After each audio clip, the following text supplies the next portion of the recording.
Good morning, everybody. My name is Dr. Neha Hamilton, and we are covering this topic called sports marketing and merchandising. And today we are going to cover a new topic which is called as strategic marketing. Now, before going any further, let us now understand that what are the learning objectives of this class. In this class, particularly, you are going to understand the concept of strategic marketing. You are also going to understand what are the different planning strategies which are given by some famous corporates, right? So, concept of strategic marketing and the various models of strategic marketing that are given by famous corporates.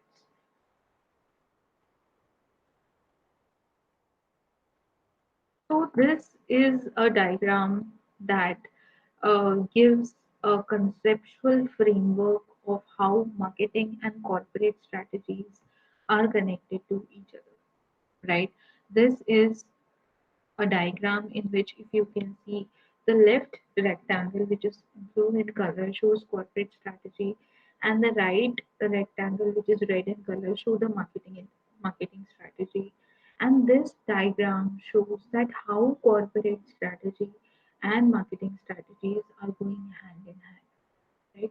So in strategic marketing, basically, it is designing a marketing strategy that is in line or aligning nicely with the corporate strategy. So that is called as, marketing strategy. A marketing strategy should be in line with the corporate strategy to get success in the market, so that all the functions, all the planning that has been done in marketing should be executed smoothly, right? So when I talk about corporate strategy, I'm talking about allocation of resources across the whole organization, portfolio of activities of the organization, specifying the organization's mission, and defining the organizational objectives. So when I'm talking about corporate strategy, I'm talking about allocation of resources across the whole organization. So whatever resources an organization has, for example, an organization has money as a resource. For example, an organization has uh, human resource as a resource, fixed assets as a resource. So there are a lot of things which act as a resource for corporates. So allocation of resource across the whole organization. The next step is portfolio of activities for the organization. So portfolio of activities means uh, activities, uh, collection of activities in the organization. Specifying the organization's mission is important. So you want to, what is the mission or philosophy of the organization? What is the short-term goal, right? When I talk about vision, it is a longer goal. It is a large term goal. When I talk about mission, it is a short-term goal. Defining the organizational objectives. Organizational objectives are what are the basic organizational objectives which are involved in designing a corporate strategy, right? So when I'm talking about corporate strategy, I am talking about allocation of resources across the organization. Every department or every unit of the organization is in need of the resources. So what resources exactly in which areas? For example, you have 5 different projects. So if one project, if it is of higher cost, is a large scale project, so you are employing a lot of financial resources, a lot of human resources and other resources on that particular project A. Now, if project B is a very small scale, short term project, and it is a marketing project, promotional project, you are implying less, resources in that particular area. So, when I'm talking about resource allocation, it depends on the scale of operation of the organization, and it also, talks about how many resources are associated or involved in that portfolio of activities for the organization. In corporate strategy, I am talking about portfolio of activities for the organization. Uh, That means total activities which are there in the organization, right? Portfolio means collection of activity, organized setup of activities in an organization. For example, our organization is producing also the products, then it is marketing the products, then we have customer service department. So these are all portfolio of activities that are being done in a particular organization. Specifying the organization's mission. So mission is something which is short term. Mission is something which is very specific. Defining the organizational objectives. Organizational objective means you have to define the organizational objective. You have to explain the what is the basic organizational objective of the organization. Next, we are going to talk about marketing strategy. Now, marketing strategy is competing in a product market, selecting the market and the segments, and determining the marketing mix. In marketing strategy, all these things come. See, in corporate strategy, we have seen a very broad perspective of how the things are, allocated, because organization has to take care of lot of activities and the overall functioning of the organization as a machinery. Now, when I talk about marketing strategy, I am specifically talking about the marketing part of the company. That means competing in a product market, selecting the marketing segments, and determining the marketing mix. So these are all important, right? Competing in a product market, selecting the segments, and determining the marketing mix. These all things will come in marketing strategy, right? So, marketing strategy, if you can see the left circle that is connecting to the corporate strategy, you will see that it informs, it achieves, and it operationalizes the corporate strategy. So whatever, you know the strategies that you are making on for a product level, on the product level, for example, whatever promotional decisions you are taking, whatever pricing decisions you are taking, whatever distribution decisions you are taking, whatever location decisions you are taking in an organization, you should be able to communicate this to the corporate in a bigger way, right? So informs, achieves, and operationalizes. What I'm saying informs, achieves, and operationalizes. Okay, so marketing strategy informs, achieves, and operationalizes corporate strategy, and corporate strategy guides, directs, controls, and coordinates. Right? What do the corporate strategy do? It guides and it directs and it controls and it coordinates the marketing strategy. So this is how the corporate strategy and the marketing strategy are intermingled with each other, or they are related to each other. Now the next thing that we have to understand is corporate versus marketing strategy. Now when I talk about corporate strategy and when I talk about marketing strategy, they are very different. Okay. When I talk about corporate strategy, I am talking about allocation of resources at a larger scale within an organization to achieve the business direction and scope specified within the corporate objectives.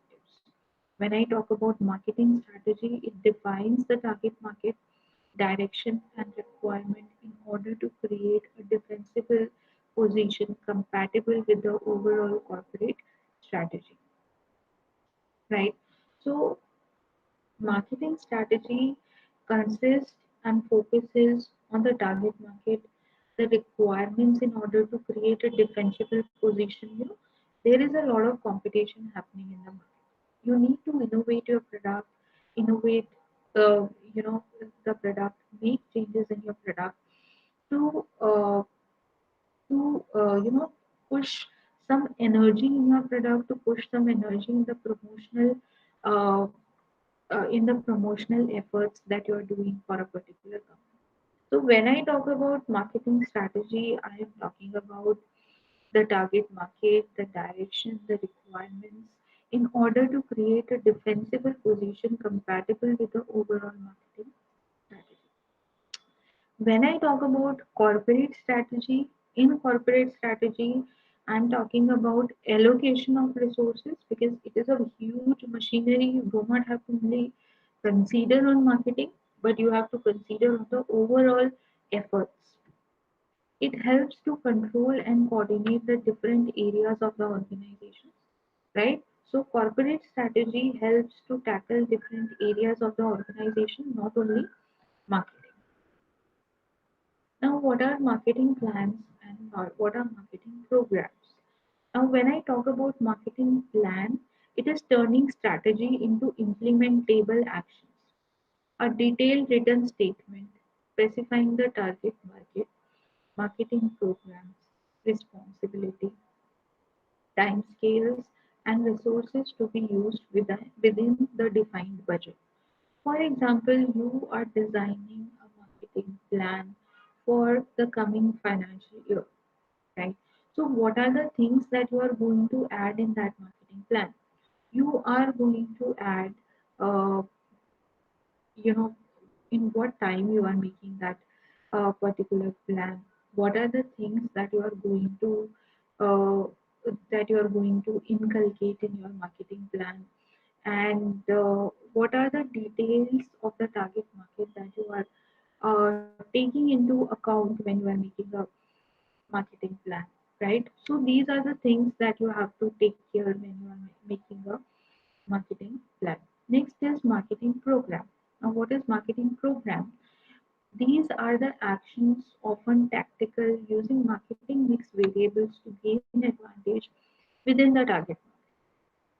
So, what tactics, what actions you are actually taking on the field, on the ground to execute the plan becomes your marketing program, right? So, this is a basic difference between marketing plan and marketing program. Marketing plan is something which is strategic. Marketing plan is something which is on papers. You are allocating the resources in your different activities. But when I talk about marketing programs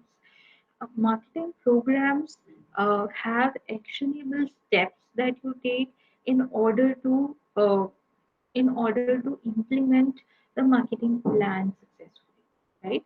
So, what are programs again? They are the actions, often tactical, using marketing mix variables to gain advantage within the target market. Means of implementing the marketing strategy and normally detailed in the marketing plan. Okay, so these are called as marketing plan, marketing program. So in marketing program, you will have marketing mix variables. Now, what are marketing mix variables again? Product, place, price, and promotion. These are the four basic marketing variables that we need to identify, that we need to take care, right? What are they? Product marketing mix variables. It is product, place, price, and promotion. These are the four variables that we have to uh, focus on whenever we are talking about the marketing programs. Then we have to understand what are the influences on the marketing strategy. Okay, so the first is in marketing strategy, you have to take care of the organizational objectives and resources. You have to take care of attitude to change and risk, uh, market structure and opportunities, and competitive strategies. Right. So these are the things that you need to take care of when you are talking about marketing strategy. The first thing and the foremost important thing is organizational objective and resources. We have to mingle, we have to align the organizational objectives with the marketing objectives. This is the basic motive, right? What is the basic motive? The basic motive is to align the organizational objectives with the marketing objectives. This is the basic motive. So you have to understand the organizational objectives and you have to keep in line with the marketing objective. Attitude to change and risk. In marketing strategy, because we have recently studied marketing intelligence, in which we have seen that there are a lot of things uh, which are important in understanding uh, how flexible you are in the market. For example, if you are a smartphone company, so how ready you are to absorb the changes which are happening in the market. So what is your attitude towards change and risk in the market, right? How open you are when it comes to risk and change in the market. So this is attitude to change and risk. Next is competitor strategy. How, what is your competitor's strategy in marketing strategy? So that means what steps you are taking in the terms of your product design, in terms of your product quality, in terms of the changes you do in the particular product. What steps you are taking when you are designing a particular product. Next is market structure and opportunities. So when I talk about market structure and opportunities, I am talking about what are the different kind of customers that I cater as a marketer. What is the specific strategy I'm making for my target market? That is called as market structure and opportunities. Okay. Next thing is strategic marketing analysis models. Okay. So what are the strategic marketing analysis models that we need to understand? Manageable individuals, entities into all these models view products on the basis of operational basis and product portfolio basis, right? So let us see an example of uh, this is product positioning matrix, which is given by Boston Consulting Group. It's also called as BCG matrices, right? So we need to understand what is this BCG matrices. It defines the positioning of your product from the terms of organizational point of view and from the point of marketing point of view. So if you have two three different kind of products, so where do your products stand, right? Is your product giving good profits, or is your product has higher market share, or the product has low market growth? So what are the specific features that are connected to your organization, right? These are the things that we are going to uncode. So when I talk about this BCG matrices, I am talking about product 1, 2, 3, 4, and product number 5. Okay, so for example, this is relative marketing growth or relative market share on the x-axis and market growth on the y-axis. Okay, so we have product 1, 2, 3, 4, and 5. See, further you go from the uh, go in the x-axis, the points increases, the intensity increases. Higher you go on the y-axis, the intensity increases, right? So if you see the blue color diagram, which is called as BCG matrices, you will be able to understand how things work. So how things work exactly? On x-axis, we have relative market share, right? And on y-axis, we have market growth, right? What is on x-axis? We have market share. What is on y-axis? We have market growth. What is market share, students? Market share is something that how much market have you captured, right, in compared to your competitors. For example, in the 100% market, you have only 5% of market and rest 95% market is distributed among other companies. This can happen. or you have 50% of the market, you have captured 50% of the market out of the total audiences or the target customers. You have a customer base of 50%, right? So that is called as market share. Then we have market growth. Now, what is this market growth all about? When I talk about market share and market growth, I am talking about these four quadrants. I am talking about dog, cash cow, star, and question mark. Right? So, dog, what is dog? Dog is a kind of product. If you will see in the graph very nicely, it has a low market share and it has a low market growth. So this is a product that is, we do not have many target customers left who are actually consuming this product, and it do not has a good, market growth also. So that is dog. When I talk about cash cow has high market share and it has low market growth. So cash cow actually represents a product that is giving you high market share, but it has low growth. Mm. The growth is very less. The growth is very low as compared to the market share. So cash cow is something that is giving us low market growth and that is giving us high market share. Okay. Now, when I talk about stars, stars are those kind of products in which you have a win-win situation. Why? Because stars are giving you high market growth and they are also giving us high market share. So these are the products that are giving us a lot of benefits in terms of revenue, in terms of market share, in terms of popularity, in terms of product usage. Now let us talk about the question mark product. What is the question mark product denotes?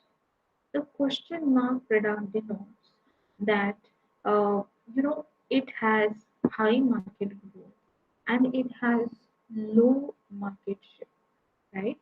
High market growth but low market share. That means maybe the product is in introduction or growth phase where the product is slowly and gradually increasing.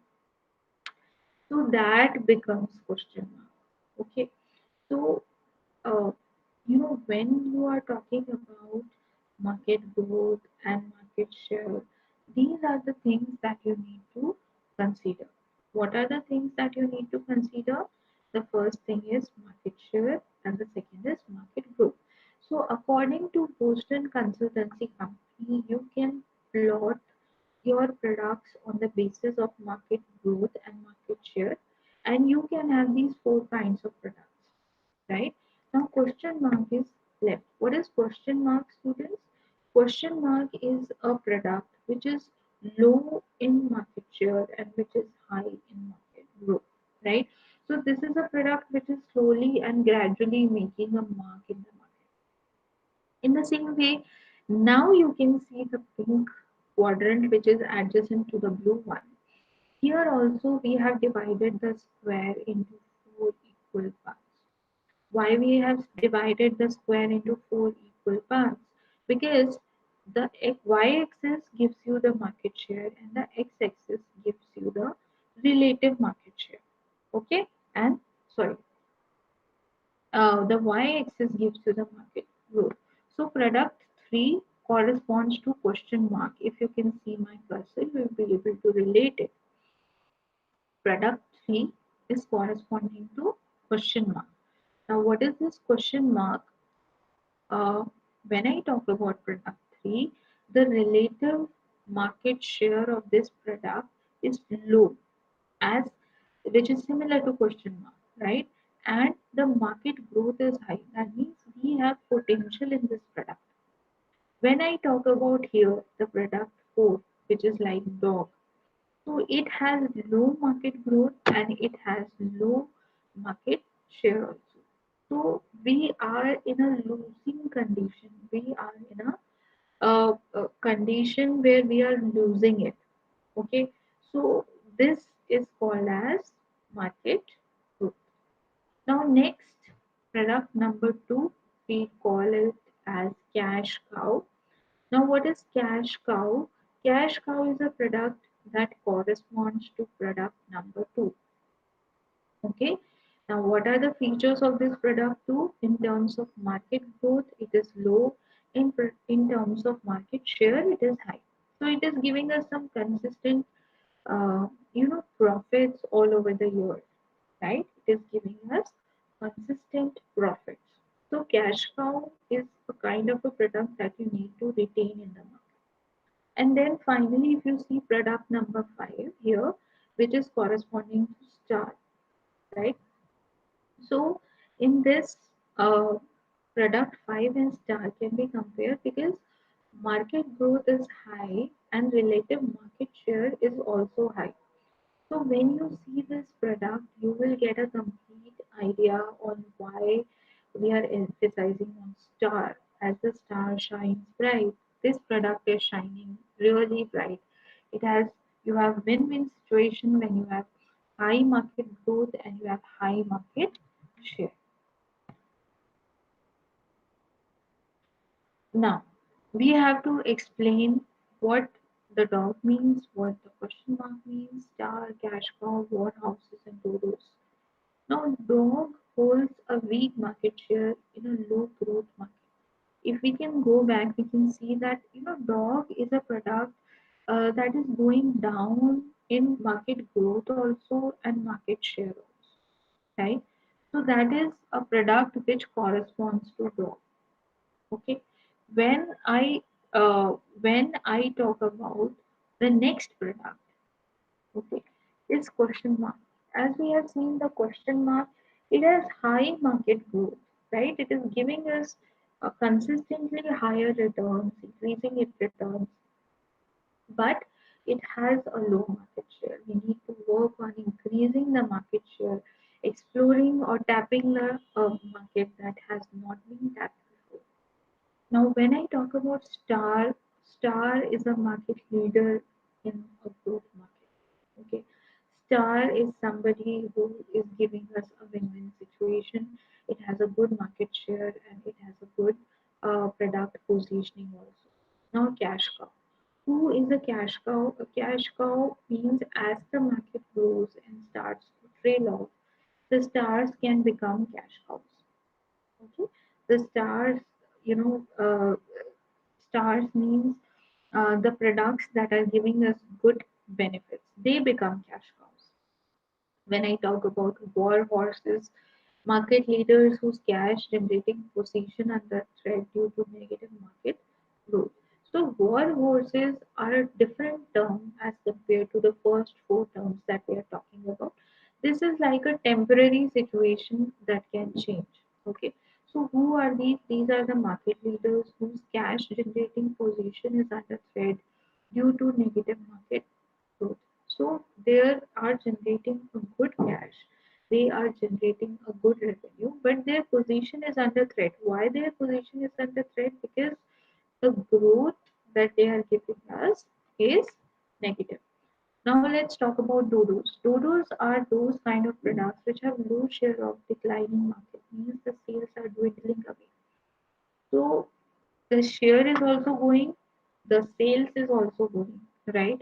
So it is kind of a very what should I say, difficult position for a particular brand. Now we are going to understand what is called as GE metrics. Okay. Now what is GE metrics again? See, GE metrics gives us a complete idea of the product portfolio, which is similar to the Boston Consulting Group, right?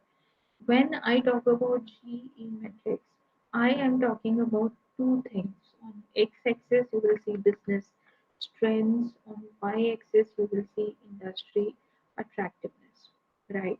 So when I talk about business strengths, I'm talking about, you know, whatever business strengths you have strong, or you have medium, or you have weak.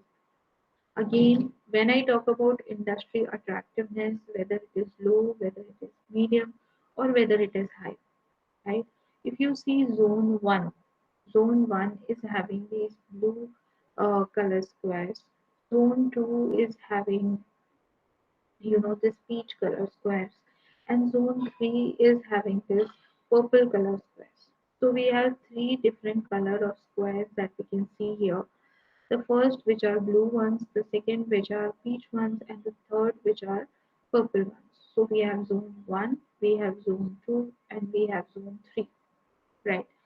In the terms of industry attractiveness, the matrices or the quadrants which are coming in zone 1, they have high industry attractiveness and they have strong business trends. Okay. Now, when I talk about zone 2, in zone 2, I am talking about a mix or medium kind of products. Right? You have some products which may be having low industry attractiveness, but they have strong business trends. Right? Again, if you see this quadrant, you have medium industry attractiveness and you have medium business trends. Again, when you talk about this quadrant, you have high industry attractiveness and you have weak business strengths. Now, when you talk about this purple zone, zone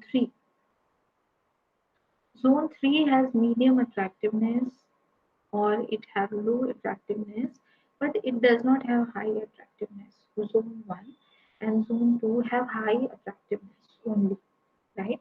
Now, when you talk about zone 3, they have medium or low attractiveness, and when we talk about the business strength, it is also medium and weak.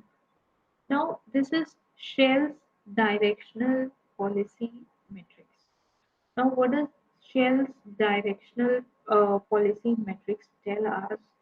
That what are the company's capabilities and what are the prospects for sector profitability? We have 2 points: company's capability and prospects for sector profitability, right? When I talk about competitive capability, it can be strong, it can be average, or it can be weak. Competitive capability can be strong, can be average, or it can be weak. When I talk about sector profitability, it is unattractive, or it can be average, or it can be attractive. It can be unattractive, or it can be average, or it can be attractive. These are the three areas. Now, when you talk about competitive capability, then let's consider the first quadrant first. Disinvest, gradual withdrawal, take a risk. If the prospect for sector profitability is attractive, if you think that from the sector point of view the product is attractive and we can take the risk, then this is up to the company to take the decision, because the competitive capability of that product is weak but the sector attractability is high. So it is up to the company to decide whether to take risk or not. Next point is gradual withdrawal. Why we are gradually withdrawing that company? Because sector profitability is average and competitive capability is also weak. So sector wise also this product is also not good. Competitive capability of this product is also weak. So there is no point in sustaining with this product or floating this product in the market for a long time because it is giving us losses. Next is disinvest. So what does disinvest tell us? If a company has weak competitive capability and it is unattractive, okay, so you have to disinvest or divert your product. Next is uh, next we talk about the second quadrant, the middle quadrant, right? You can either try harder with the product. Why you are trying hard with that product? Because uh, from the sector profitability, this product is quite attractive. From the competitive capability, the product is again maintain or look for growth, right? When you have both the average size, when the competitive capability is also average and the average and the sector profitability is also average. When you have both the averages coincide, then you have to maintain or look for growth kind of a strategy that you need to adopt.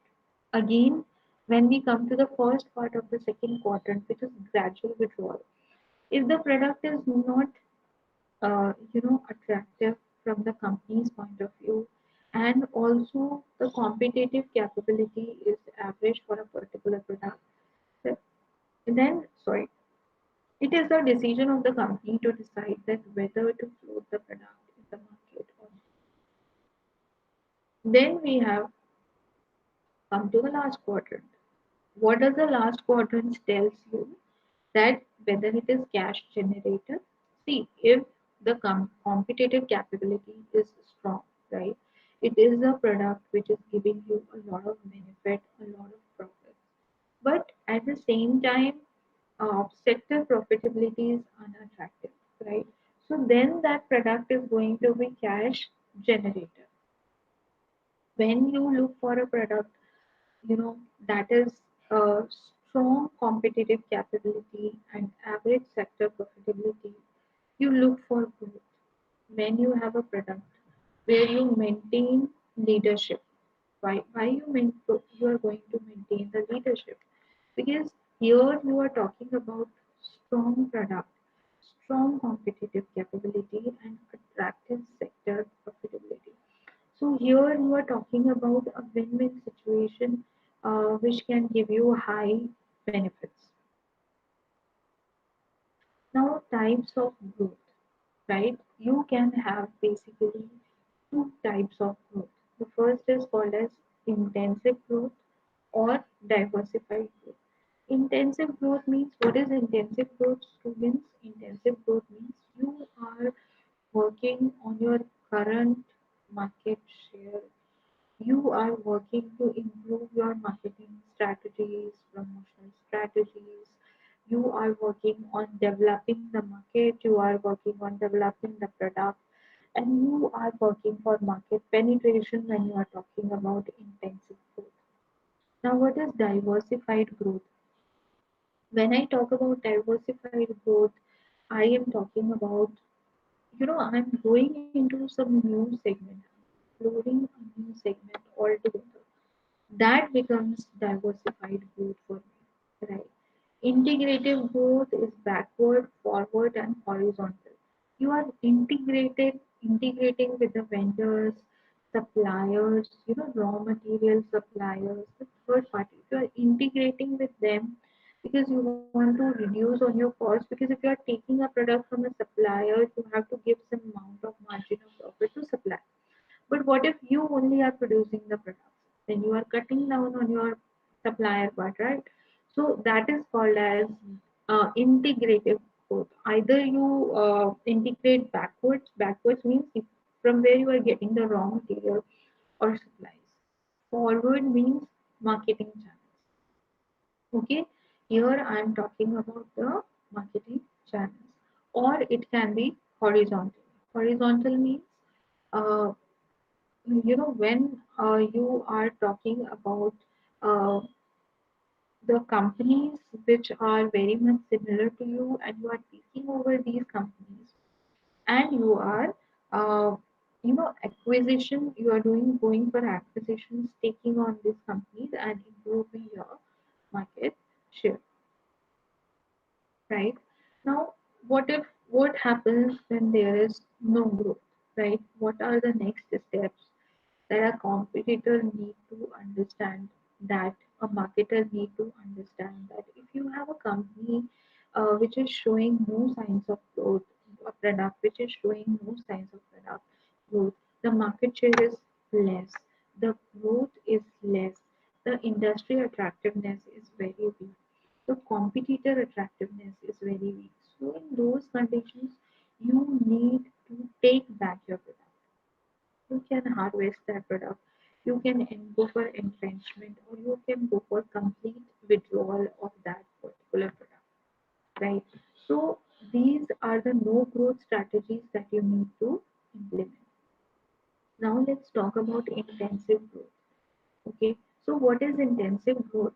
Intensive growth means either you penetrate the market, you go for market penetration, or you go for market development, or you go for product development. Intensive growth means you are trying your best to improve the market share, to sustain in the market. You can either penetrate the market which is already there. How do you penetrate the market? You reduce the price of the product, you make small packages of the product, you improve the promotion to the remote areas of the target market so that everybody listens to you, everybody at least takes your product, uses your product. That is market penetration.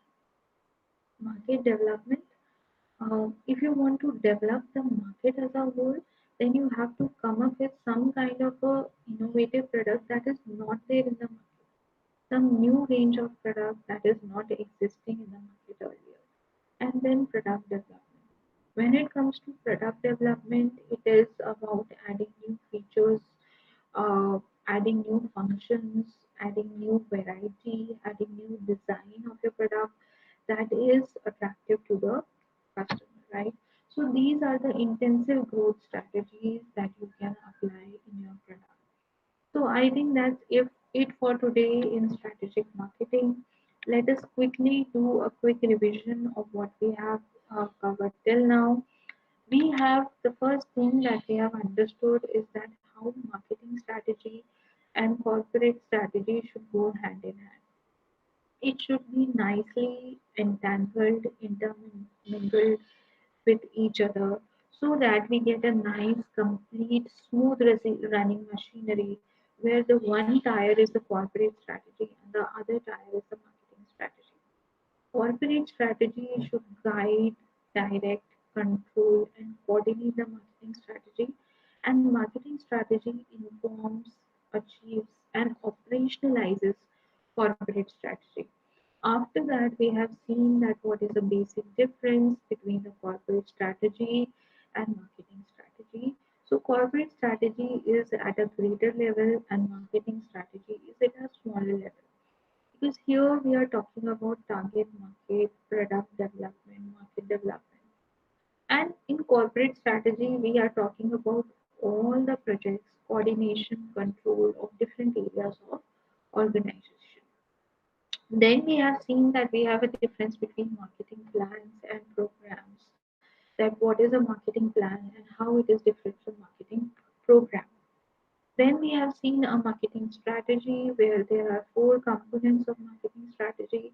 We have organizational objectives and resources, attitude to change and risk, market structure and opportunities, and competitor strategy.